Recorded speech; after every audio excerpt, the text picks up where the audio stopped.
Hello, Rachel. How are you doing today?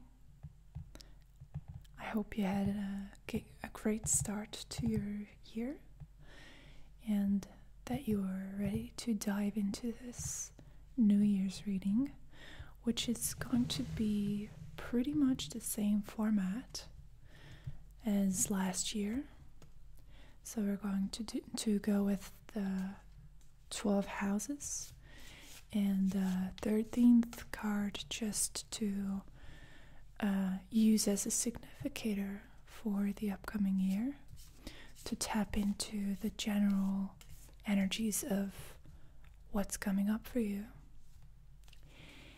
And I looked at the reading we did yet last year, and I don't know if you remember, but we had the Strength card as a significator. And I believe that based on readings that we've done throughout the year, that was pretty accurate. And towards the end of the year, I observed an improvement and a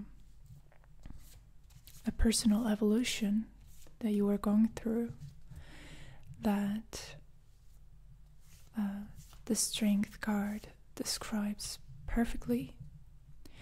And now that you have gone through this personal development and progress, I'm interested to see what this year has to offer for you. It definitely feels like it definitely wasn't an easy year for many of us, and for you as well. But you've gone through the fire and you found your strength, and here you are, ready to take more steps towards a better future. So I'm just going to do some more shuffling. And while I'm doing that, I would just like you to close your eyes a little bit and think about what you would like to achieve this year. What sort of personal goals you have, dreams, desires.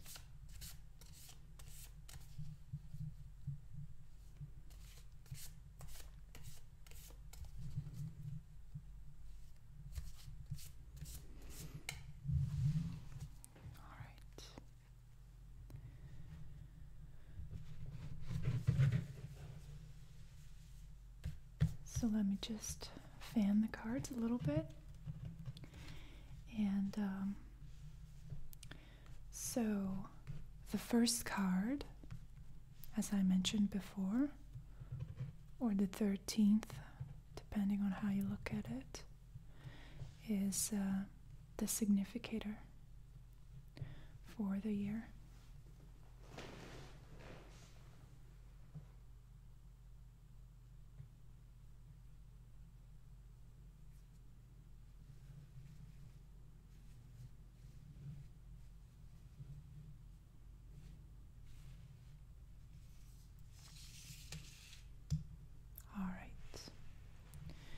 And then we go through the 12 houses, and I'm going to explain or remind you of the meanings of the different houses when we speak about the cards in detail. So right now I'm not gonna explain them as much. I'm just gonna draw the cards. First one,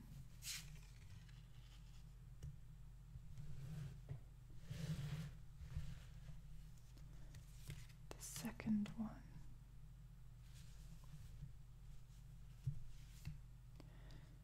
the third one,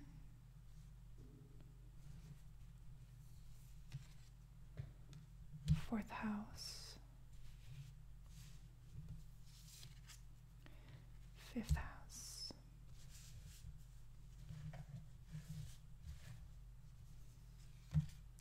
Sixth house.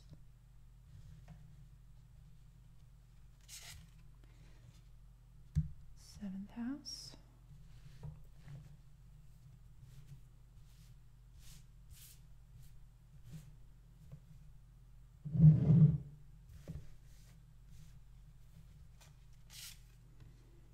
Eighth house.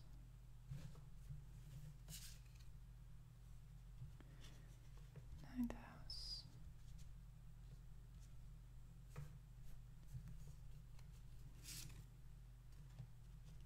10th house. 11 and 12. All right.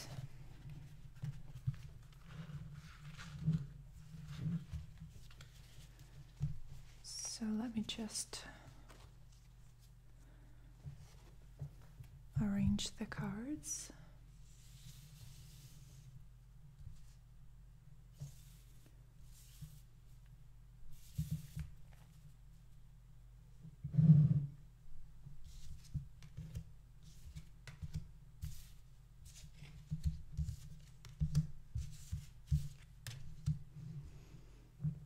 All right. Beautiful.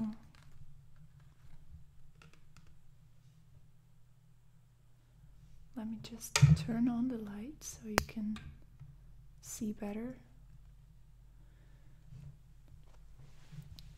So we have the Queen of Pentacles as the significator for the upcoming year.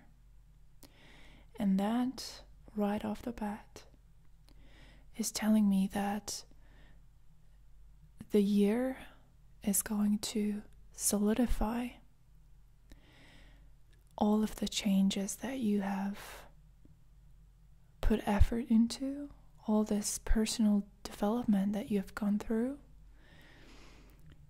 You have a solid grasp on your reality now and your life, and you're able to build upon it. Coins or pentacles, they represent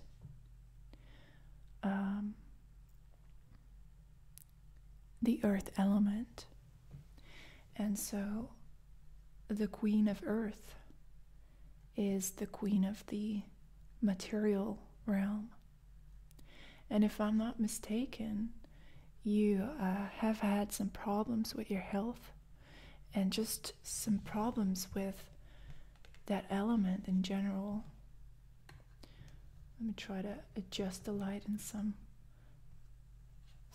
way that makes sense. Maybe that's better.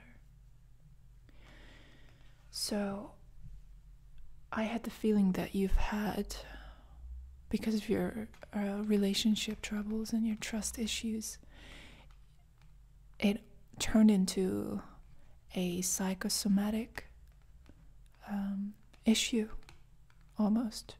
So the troubles of your heart started to get intertwined with your physical, material existence, making you sick, making you feel low in energy and less strong. And now the Queen of Pentacles is a sign that you have conquered that. You have a solid grasp and understanding of your needs in this realm, in the physical realm, and you're never going to slide back into that uncertainty, that lack of stability and structure. I mean, at least not this year. But I feel like once we have understood and figured out a certain problem, And once we started making practical changes, like you have been, the problem might come back, because the nature of all of these things in our lives is kind of circular, or kind of like a spiral. It comes and goes in waves. So it might come back, but it's never going to be as significant. It's never going to be as powerful again. So the Queen of Pentacles is the messenger for a completely new mindset and a completely new you.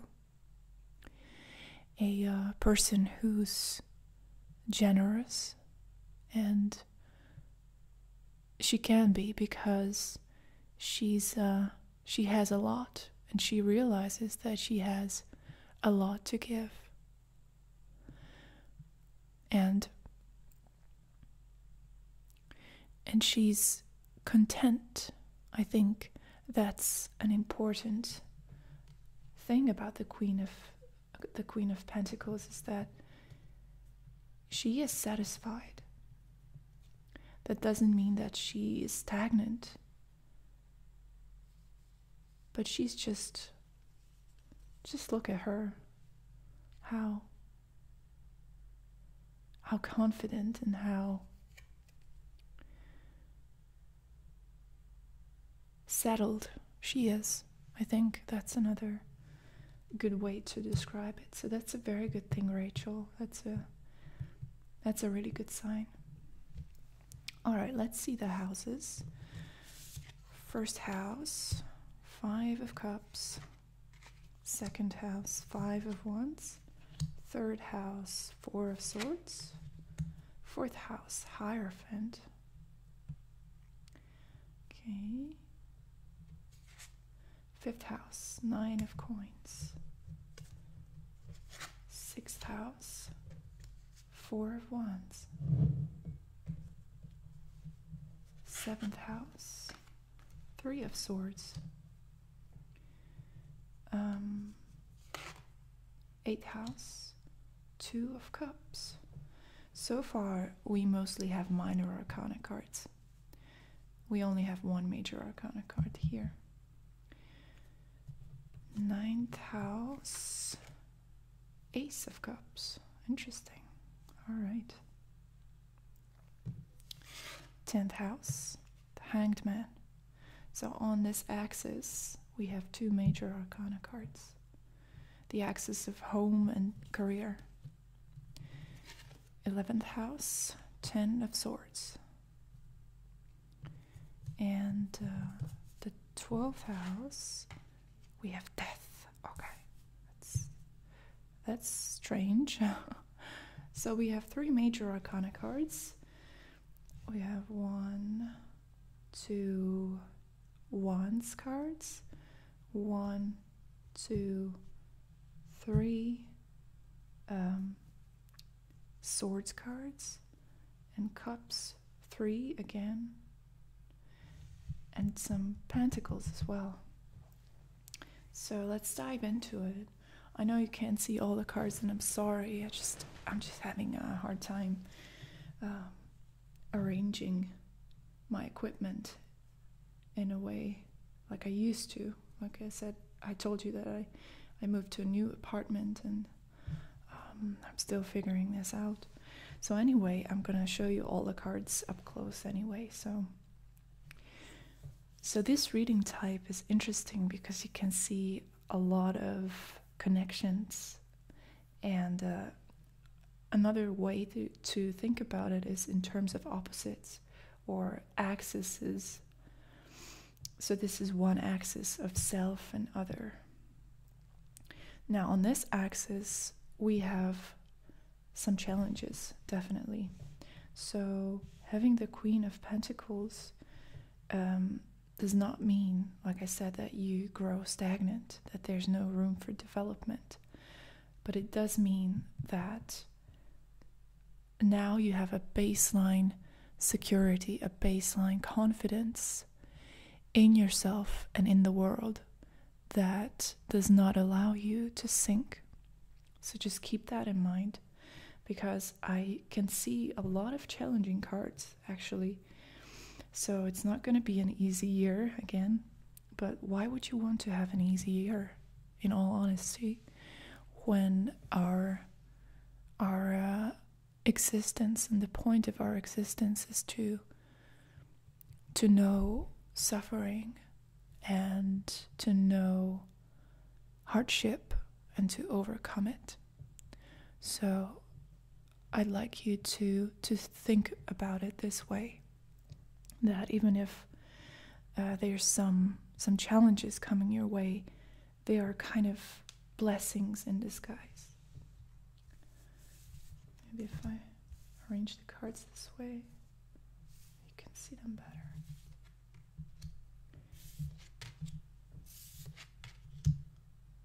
Okay, maybe that's better. I don't know. Well, anyway, so the first card, the first house, is the house of self. It's your identity and your role in the world as you understand it, your understanding of yourself. This house is ruled by Aries. And we have the Five of Cups here. The Five of Cups, given that it's a card of emotions, cups, water, deals particularly with our emotional way of handling the world and ourselves in this case. So having the Five of Pentacles here, which is a card of loss and trauma, indicates to me that this year you'll be invited to explore some of your traumatic wounds and experiences a little deeper. So like I said, you have stabilized yourself and now you're strong enough to look even deeper than you have before. And this indicates that you will be called upon by some divine forces to explore your pain and disappointment regarding yourself. So not just others, but how you let yourself down. And obviously, partially, or to some people entirely, we are products of our environment. But at some point, you have to start taking responsibility for who you are and your actions and how you treat yourself. I've heard this saying that a good way to treat yourself is how you would treat someone that you're responsible for, like a child, for example. What sort of things would you expose this child, this person to? How would you take care of them? These are the important questions, I think, that will come up throughout the year. And you will be invited to grieve some of the things that you have done to yourself, perhaps as an internalized aggression that you've learned from your environment. But it doesn't matter where it came from, you still harmed yourself in many ways. And this year you'll get a chance to make amends to yourself and to heal the trauma. So that's going to be an important part of this year. Now, the second house with the Five of Wands is the house of values and the material possessions, money, finance, belongings, real estate, all that kind of stuff. And we have the Five of Wands here, like I said, which is a card of strife and hardship. So you will have to really be on your toes throughout the year to keep it together in this area. There might be people coming for your possessions. There might be people who want to put their hand on what you have. The Five of Wands always indicates a conflict of interest, but it can be used as an inspiration. So if you're the competitive type, if you can find in yourself a tendency to be competitive, to want to prove the world, to want to show the world that you can do better, then this card can motivate you and inspire you to take action to improve in this area. But it's definitely pointing to some difficulties in your dealings with others when it comes to finances and money.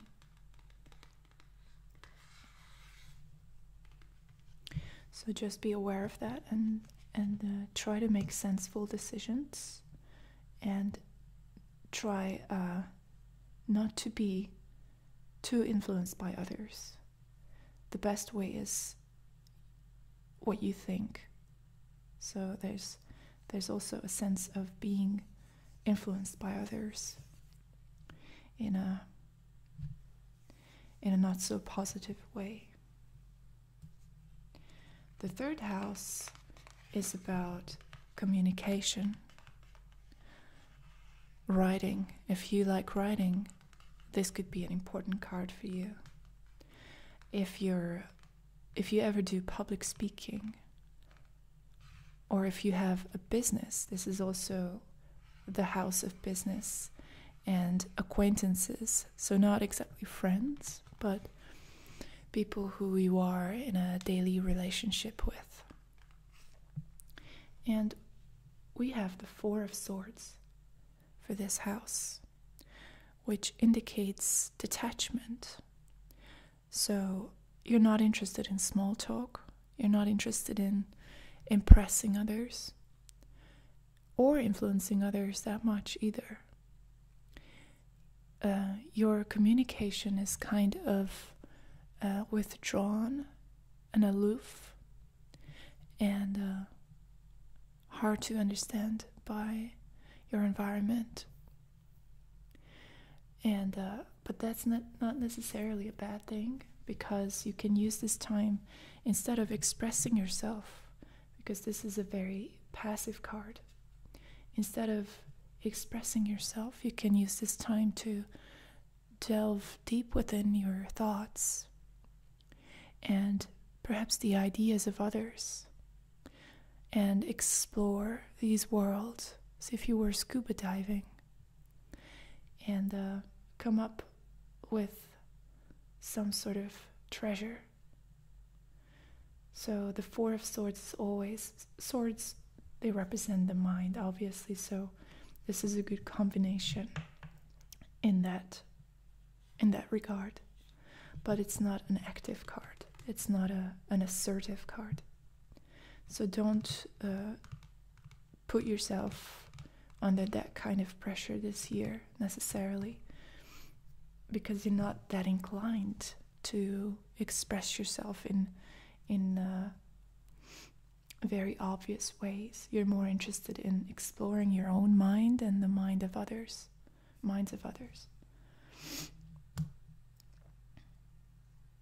But it could be a great card for writing, for exploring your own universe, your own inner world.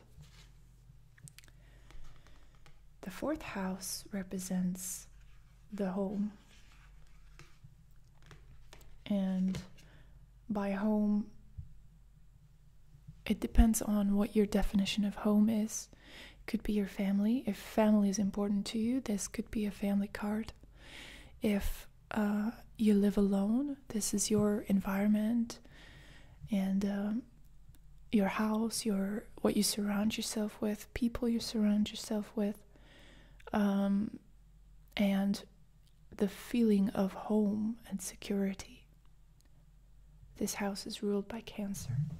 So this one's ruled by the second one, Taurus, the third one, Gemini, and this one's ruled by Cancer. So we have the Hierophant here. And the Hierophant, being a major arcana card, is indicating to me that there's some important themes emerging in this area for you. And the main thing to learn is how to learn and how to teach others. So your home is a learning environment, and it could also be your family. That's your learning environment this year. But at any rate, you become a master. You accept the role of a spiritual master and also a student at the same time with this card. This is where a lot of the progress can be made. And your feeling of home comes from an environment where there's discipline and structure. So you discipline yourself, and you create standards for yourself and rules, but all in a loving way, all in the name of bettering you and improving who you are.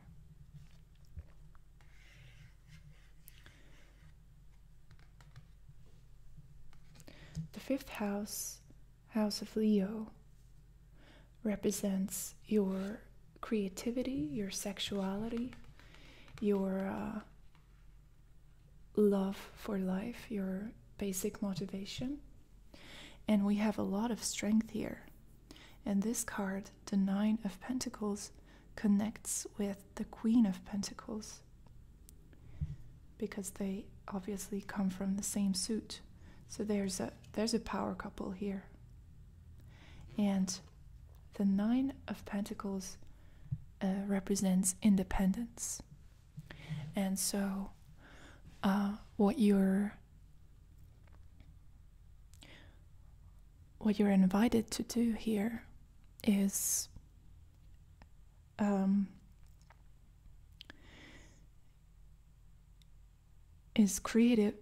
finding creative ways to build yourself. So I think that's where most of your creativity and most of your imagination and talent is focused on this year. Finding ways to build yourself up. The Nine of Pentacles is all about creating an empire and an environment for yourself that is nurturing and perhaps secretive, private, independent, self-reliant, and strong. So you're finding ways to create this person, this strong woman who stands on her own. Your sexuality is not deprived, it's not needy, clingy. It's all about learning about who you are and finding ways to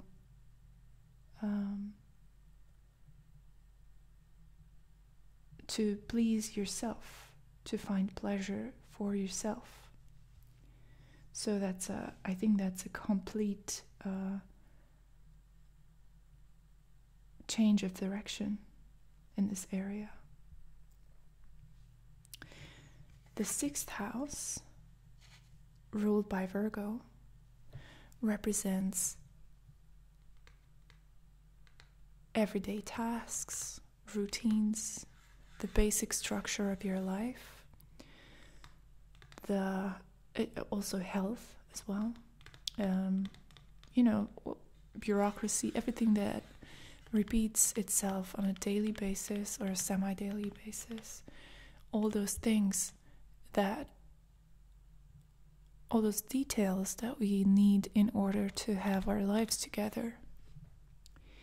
And we have the 4 of Wands here for you, which is a wonderful card to see in this position, because it not only indicates that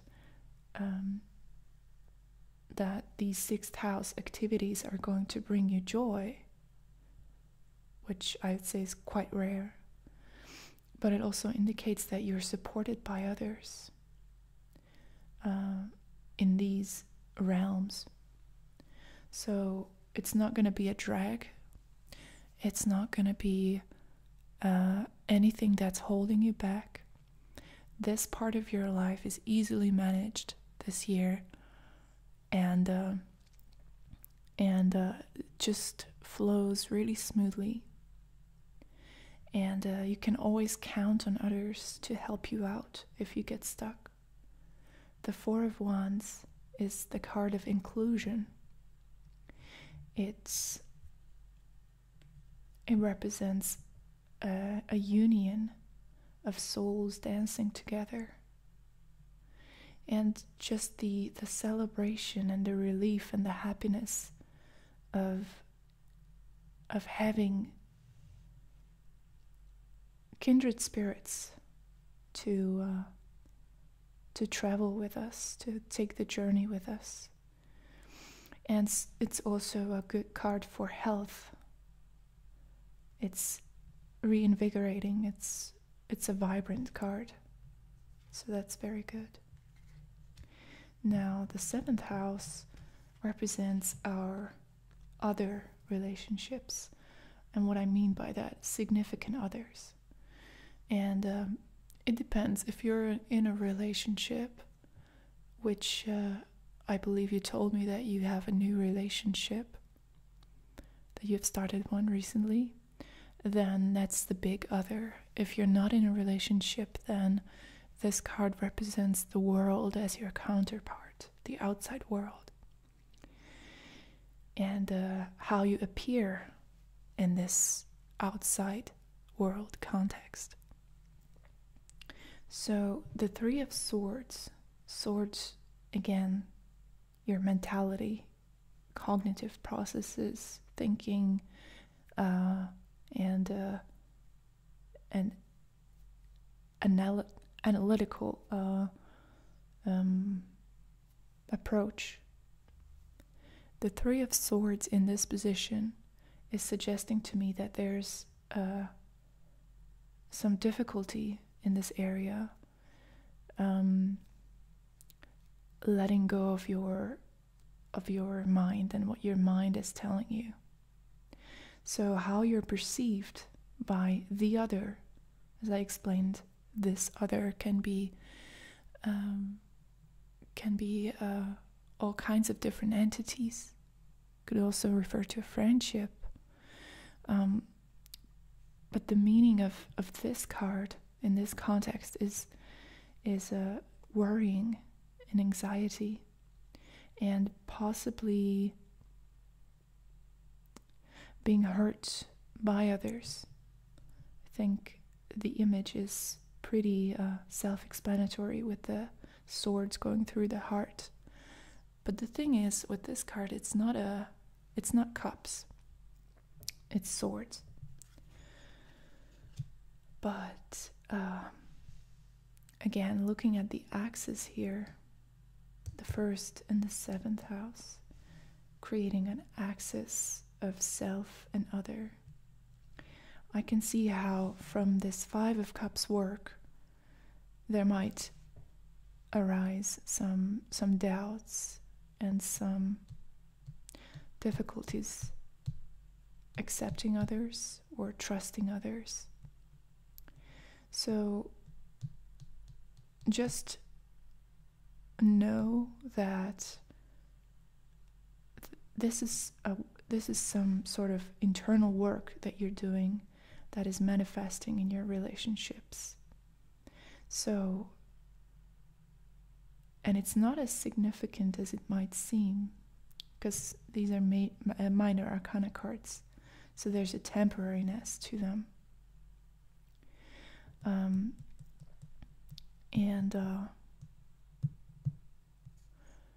And I feel like what this card is trying to tell you is that it's okay. It's okay to go through. So don't think that you have all of it figured out. It's okay to go through phases of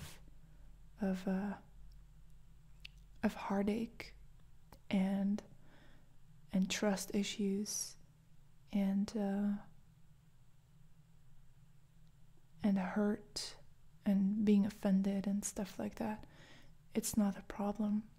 You're working through some stuff, and it's evident by how similar themes these two cards have, the 5 of Cups and the 3 of Swords. Disappointment, anxiety, anger, loss. So you're working through this, and you're strong enough to do this. So I guess the most important message here is don't expect yourself to have it all figured out at this point, because there's some more lessons to learn in this area. So just be kind to yourself, just be compassionate, and let's see the 8th house, which is the house of Scorpio, and this is a difficult house to interpret, but I interpret it as the spiritual connection card, and because this is a card of death and birth and rebirth and regeneration, reawakening. So we have the 2 of Cups here, and the 2 of Cups again, water, emotions. The 2 of Cups represents a romantic connection. So what I'm getting from this is that the year is going to be almost defined by a yearning for a deep, meaningful, and magical connection to another human being. And I'm just realizing that might be the source of the disappointment here, because you're kind of trying to rush it a little bit. The Scorpio, the 8th house energy, is always kind of misunderstood and always thinking ahead. So your soul, your spirit, is already yearning for the experience that the rest of your psyche and the rest of your being is not exactly ready for. So, but it also indicates an excitement about your life. So there's not going to be too many dull moments throughout the year. You will be very much connected to your core divine being, and you'll be able to see the beauty and the attraction in every moment that you go through. And there's just this wonder and amazement and reconnection with yourself, your spiritual self, that this card represents. So I would say, don't try to push having this spiritual experience with another, but enjoy this experience and this connection with the universe and your spiritual self, because you definitely have that. We have the Ace of Cups for the 9th house. The 9th house, ruled by Sagittarius, is a house of travel, of expansion, of learning, of new things coming in. And this house and this card is telling me that you will have a wonderful opportunity this year to open your emotional horizons, go through and experience emotions that you never even imagined that you could have. And it's also a peek into the future, this card, the distant future. Because Sagittarius, you know, the archer, he's always shooting his arrows into the distance, the unknown, the unexplored.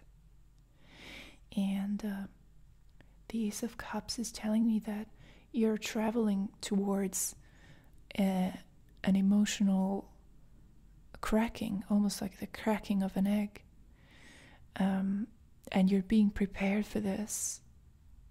So, and traveling, whatever way you do your traveling, there's many ways to do traveling and to go on trips,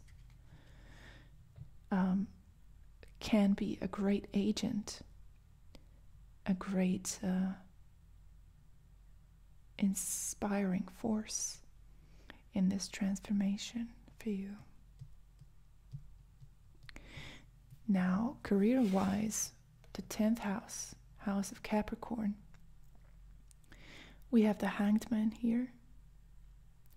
And the Hanged Man indicates stagnation. And it's a major arcana card. So we have the axis of home and outside responsibilities. And also, I believe that the 10th house represents our true calling. So when I do this reading type for myself, I always identify this card with what I love to do, what I have a passion to do. And if I happen to have a menial job that I don't enjoy, that I just do for the money, I would rather associate it with the 6th house, you know, the house of Virgo. But this always speaks about what you're ambitious about, your true ambition. And here with the Hanged Man, we have a bit of a setback. So you're not really sure how to move forward in this area, what the next step should be, how you could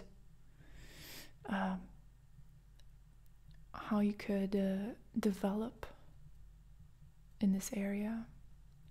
And that's okay. So I would say, don't try to force it to happen.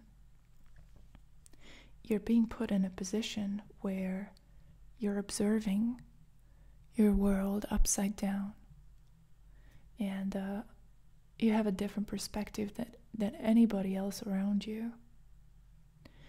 And you're collecting your thoughts and you're preparing for a change. And if you do happen to have a spiritual realization about your path, which is not entirely outside of the realm of reality or possibilities, because the Hanged Man is so deeply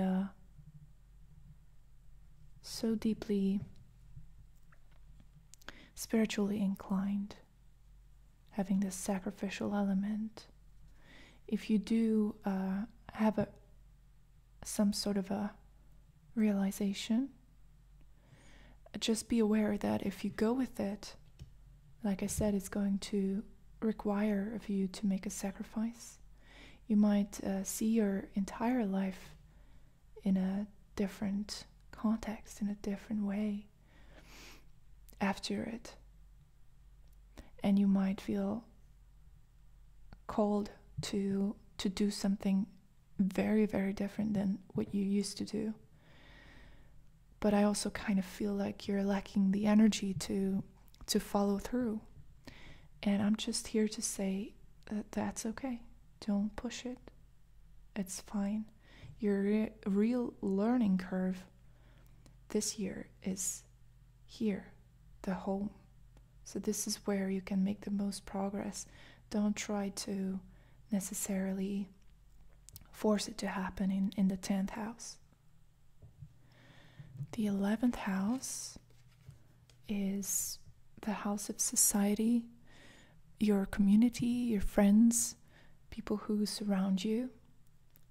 And here we have the 10 of Swords. So there's, again, some challenges here. And I believe that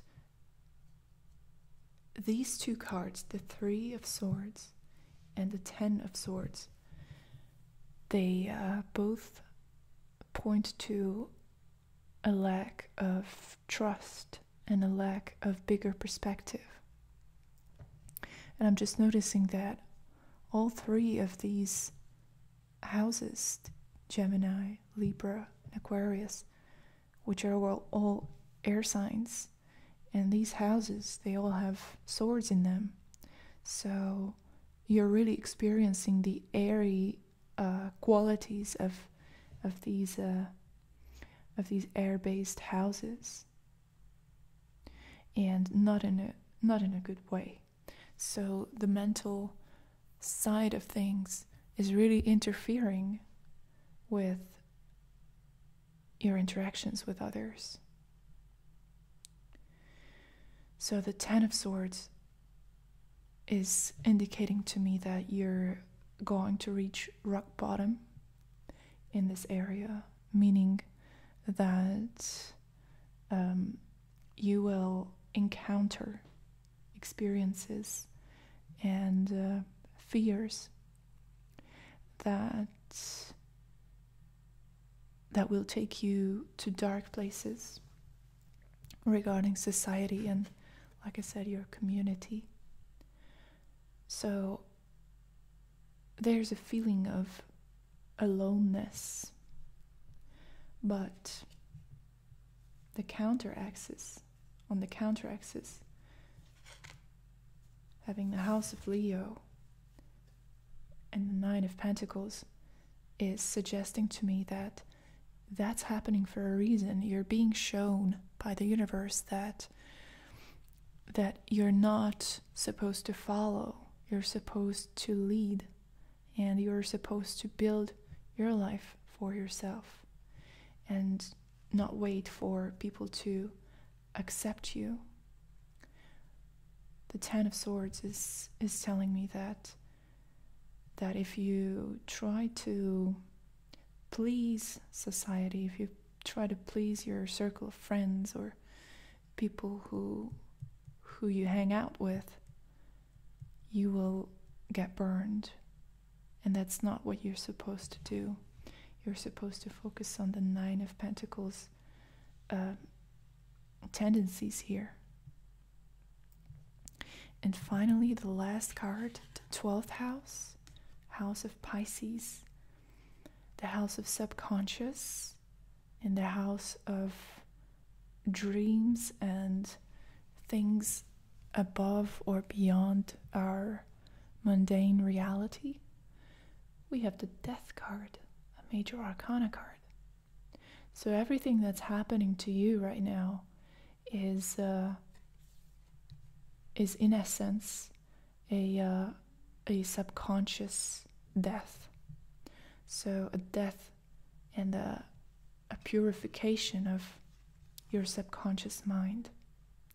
So the contents of your subconscious, the negative contents, are kind of rising to the surface. Kind of like, this might sound gross, but this is the image that came to me now. Kind of like a corpse rising to the surface of the water after a few days. That's your negative, buried memories, your traumas coming to the surface. And all of this process is supported by this Piscean death process.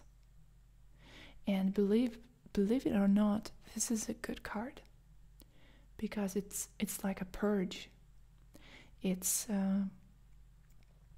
this entire year, I feel like, is a continuation of last year, and even more challenges are being thrown at you, but you're encountering them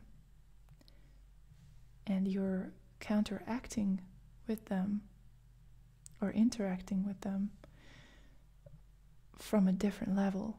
You've stepped up, and you're stronger than you were a year ago.